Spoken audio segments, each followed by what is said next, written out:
This is Madman.TV here.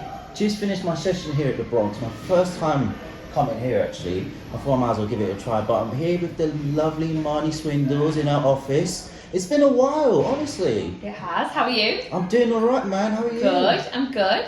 Like, honestly, like, so much has happened since then, you know. Obviously, the fight at Selhurst Park he was there for, and so much has happened, and you've got the Anthony Joshua and Daniel Dubois fight coming up on Saturday.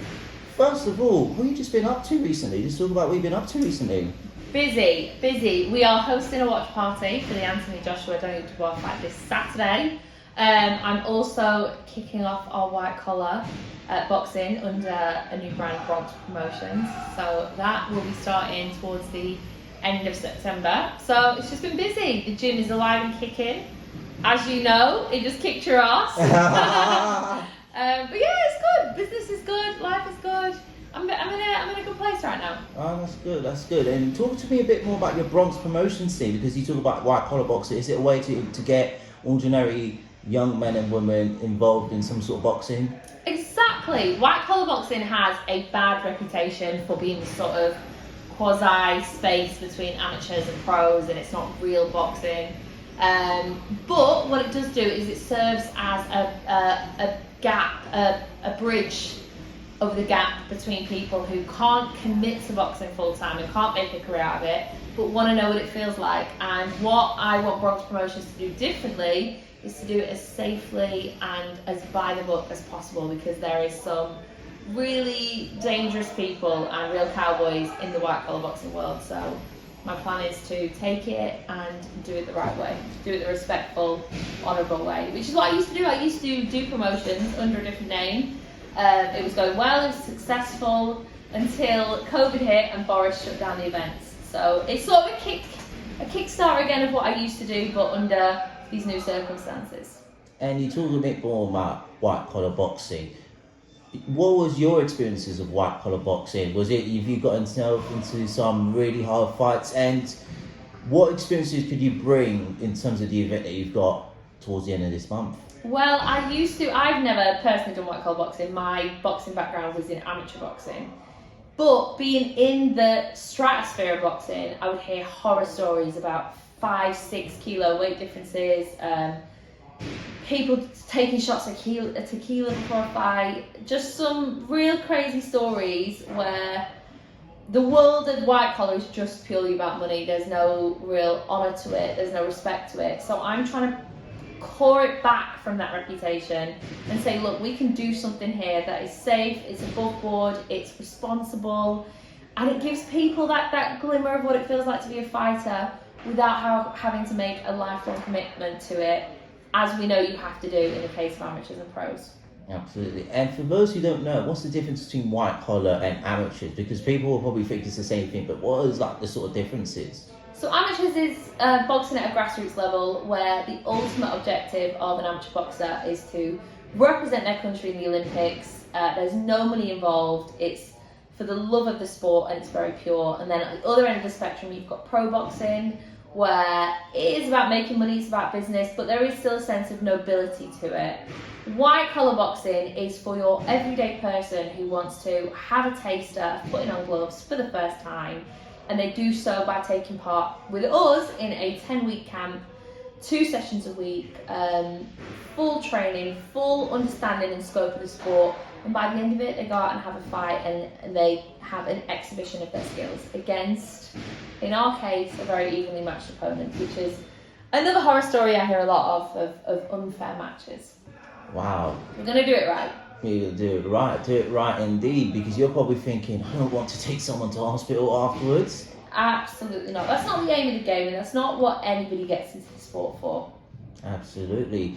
And going on to Saturday, really, because you've got Joshua, you've got Dubois, 2 big fighters in the heavyweight division at this moment in time. I just want to talk a bit more about, you know, your thoughts of the fight, really, and who do you think has probably got the edge coming into this fight? It has to be Anthony Joshua. I just see him as a different pedigree from Daniel Dubois. Daniel Dubois, great fighter, young, lots of potential, strong, powerful, all the rest of it, but Anthony Joshua is just a different caliber. He's of a different league, and I think that will show. I think that will show very early on. That's not to say that will remain the dynamic forever. I think there will be a day when Daniel Dubois overtakes Anthony Joshua, but Saturday is not that day.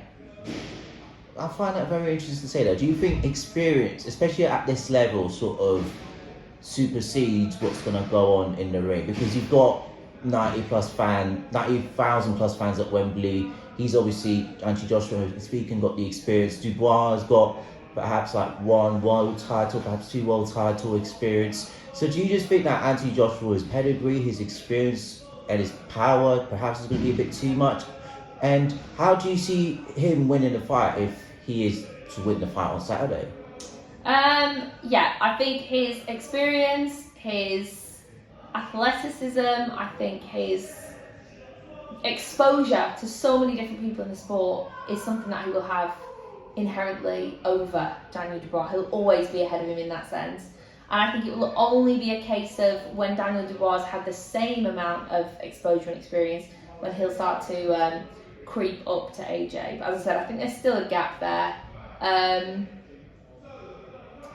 I'm excited to see the fight, and with heavyweight boxing you just never know. It can take one shot and everyone's assumptions can just be thrown out the window, but I'm going with AJ, and I think it will be a strong performance. I would expect maybe a stoppage, maybe like round 5. Oh, big one indeed. And we're hosting it here at the Bronx gym. What do you expect people who are looking to come Saturday night for the watch party?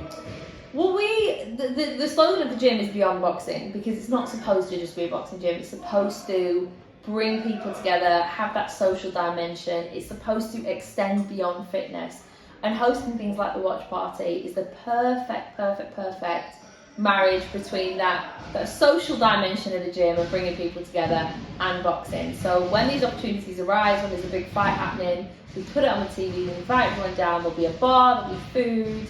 They will just have a great time, and I'm sure everyone will be giving opinions and talking. In fact, last time we took some bets on who was right or wrong. So yeah, we're looking forward to a really good night. And I've seen you got some dance moves as well. Very impressive. Listen, I am a multifaceted individual. I like to keep it business in the front but party in the back. Oh, what's your favourite dance to do, or you don't want to show? Absolutely not going to show, but if you buy a ticket to the watch party, you may get a front row seat. Making me blush already. Speaking on Bronx Gym, Ebenezer, the geezer, the one we spoke about last time, he got his win over the weekend. How pleased are you for him to get his victory over the weekend? And what are his plans, or plans that he has had for him towards the end of the year? Ebenezer is an exceptional talent. He has got so much growing room. To think that he is creating such a wave and making so much noise at such an early point in his amateur career. We haven't even ventured him becoming a pro yet. He just won on Saturday in the London Boxing Development quarterfinals, so he will now go through to the next round. He won by knockout within the first round, within the first 90 seconds. He picked his shots impeccably.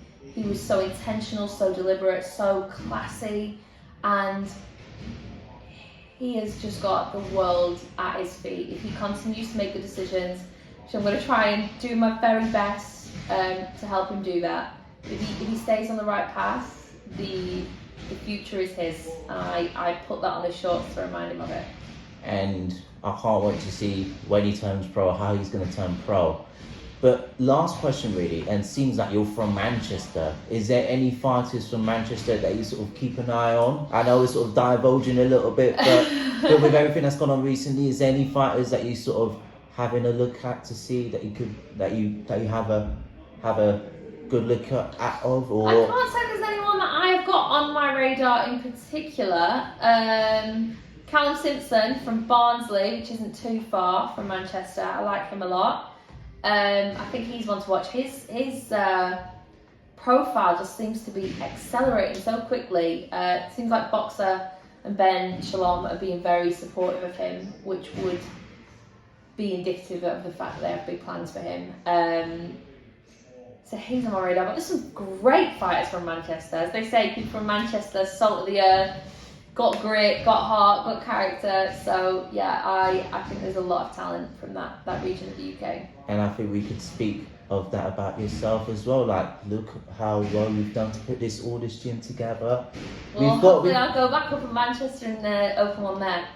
Oh, looks like we're gonna have to watch this space soon anyway. But we won't keep you for too long. I really appreciate the time.